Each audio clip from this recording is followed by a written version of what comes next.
Welcome back to the channel, and as we near in on the final week until the launch of College Football 26, I wanted to bring back a fan favorite series of our 30-year realignment guides for you all to follow along with in your dynasties. So throughout this video, we are going to be detailing how you can build in more immersion and realism into your various playthroughs with these realignment guides for the full duration of your dynasty. As always, these moves will be rooted in realism for as far as we know into the future, but after that we will take some liberties here and there, but still try to keep some of the types of realism with moves that we see in real life in our guide. Of course, this isn't foolproof, as anything can happen in each run, and certain teams may fit better for you to move at the suggested time frame, so be sure to switch up the teams as you see fit if things go a little different in your dynasties. This is just meant to give you a bit more realism and world building to your playthrough so you can find more enjoyment in each and every one. I appreciate y'all tuning in, and let me know in the comments if you all have any questions or what you all chose to do with your dynasties. So the place we always need to start with this realistic version of the guide is the base realignment EA Sports has in its game. But with our limited knowledge we have so far of the moves, we do know that some major changes to the G5 ranks are happening in 2026. So after only one season, move the teams on screen to the respective conferences during the off season before your second year.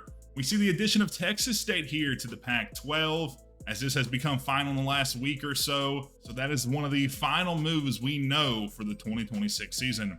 One more thing before we get into the rest of this video is that we are obviously limited by the game's requirements, so it is very likely we see some FCS teams move up to the FBS level over the next few seasons, and we already know the college football playoff layout will change after this year, but the game doesn't allow us to manipulate any of those settings. So yeah, if you're listening, add that into College Football 27, but anyways, this is what we're stuck with, so back to the video.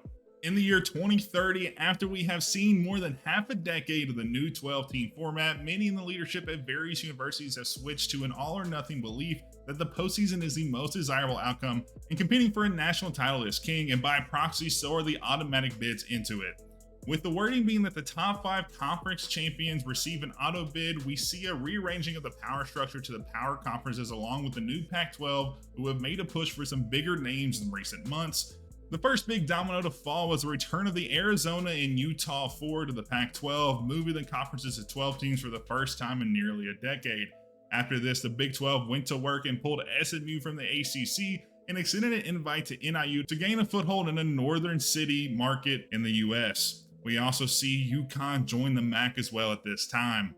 After 3 short seasons, we see more changes as teams attempt to find room for possible berth into the college football playoff in a power conference. This has led the ACC to expanding once again to stave off losing a large portion of its conference in a possible max exodus after their media rights deal ends in 2036. The conference adds USF and Tulane to their roster of teams, the American who have been competing for the last auto bid spot, with the Pac-12 extended offers to multiple East Coast schools and settled for Buffalo from the MAC and App State from the Sun Belt. At this same time, we see New Mexico State finally join the Mountain West, as the only team not voting them in was a rival in New Mexico, the Lobos.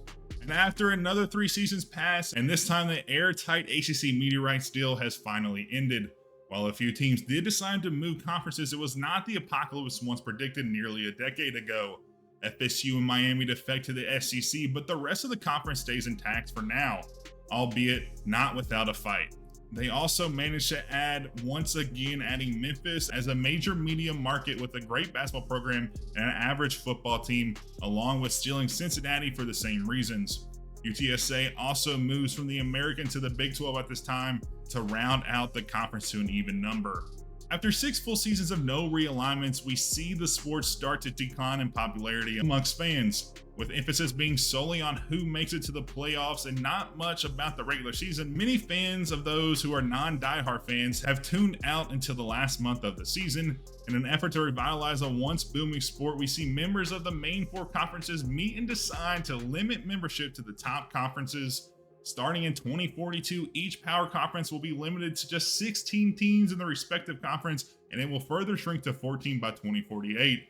This is to encourage more routine games between top brands in the regular season rather than seeing 18 teams in a conference where teams may only play an opponent at home once a decade. During these changes, we've seen some massive moves around the country, starting with the ACC. Cal and Stanford leave and head for the Pac-12. The Big Ten loses Northwestern to the MAC and Rutgers to the American. The SEC also kicks out Kentucky, who ends up in the American Conference, and Vandy, who goes to the Conference USA. The Pac-12 and Big 12 choose to stay at the 14-team limit of 2048 to eliminate further realignment down the road. And as we move into the 2048 season, we see a bunch of moves forced by the second reduction in power conference limits. This has since forced a few teams into independence, as they believe it is better than being demoted to a subpar conference like the Sun Belt or Conference USA. We do see a few teams return to former conferences, like UCLA going back to the Pac-12, Missouri goes back to the Big 12, Fresno State back to the Mountain West Conference, and NIU returns to the MAC. As Maryland, Mississippi State, Boston College, and Georgia Tech all head for independence at this time. In 2052, after 4 more seasons, we see more teams flocking to independence as media right deals have taken a significant hit with the plateauing viewership throughout the regular season. Although it has increased after decades low in the end of the 2030s, we do see teams like Notre Dame routinely make the playoffs and have a ton of money come into their university. And with other universities taking note, we see a lot of these big brands return to independence.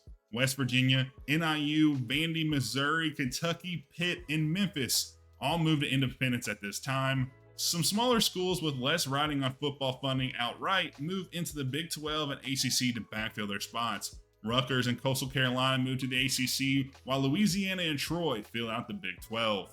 And with that, that will bring us to the end of this 30-year realignment guide for College Football 26. Let me know in the comments what you all changed in your dynasties to make it fit better for you, and be sure to subscribe so you never miss a realignment video here on the channel. I appreciate y'all tuning in, and I hope you all enjoyed, and I'll catch you all in the next one. And a huge shout out to Chris, our very first premium channel member. Thanks for all your support, man. It's really appreciated.